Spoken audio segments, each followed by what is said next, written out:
எல்லாருக்கும் வணக்கம்.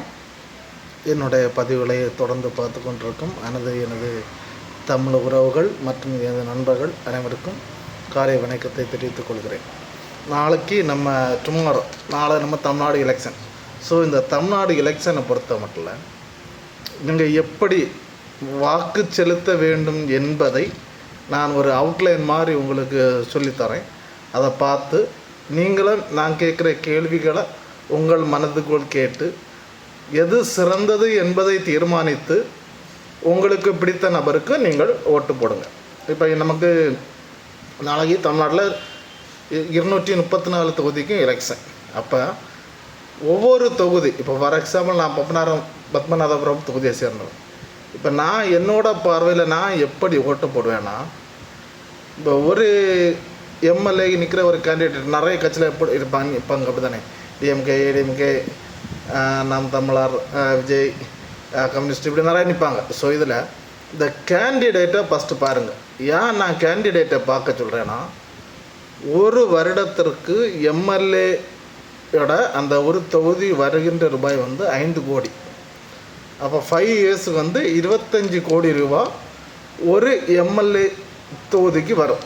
அப்போ இந்த எம்எல்ஏ இந்த 25 கோடியை மட்டுமே கரெக்டாக ஒழுங்காக அவனோட எம்எல்ஏயோட மேற்பார்வையில் அது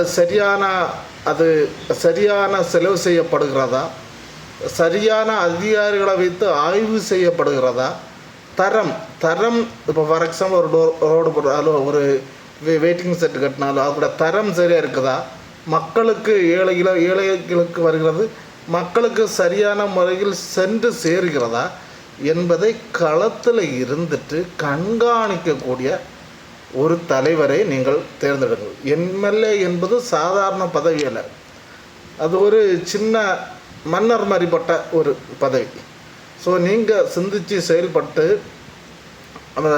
அந்த எம்எல்ஏ கேண்டிடேட்டை ஃபஸ்ட்டு அவரை பற்றி அவருடைய பின்புலம் என்ன, அவருக்கு நம்ம ஓட்டு போட்டால் அவர் நம்ம தொகுதிக்கு நல்லது செய்வாரா, இல்லை லஞ்சம் வாங்குவாரா, இல்லை அவருடைய இதற்கு ஓட்டு நிற்கிற முன்னாடி அவருடைய பதவிகள் என்ன, அந்த பதவிகளில் அவர் எப்படி இருந்தீங்க, எல்லா டீட்டெயிலும் பற்றி ஆராய்ந்து உங்கள் மனதுக்குள்ள ஒரு கேள்வியாக கேட்டு ஒரு நல்ல தலைவரை தேர்ந்தெடுங்கள். நல்ல தலைவரை தேர்ந்தெடுக்கும் பட்சத்தில் தான் நாடு முன்னேறும், நாட்டு மக்களும் வளம் பெற முடியும் என்பதை நான் உங்களுக்கு ஒரு அவுட்லைனாக உங்களுக்கு தெரிவித்துக் கொள்கிறேன். இந்த ஒரு காரியங்கள் 5 வருஷத்துக்கு 25 கோடி ரூபா வருது.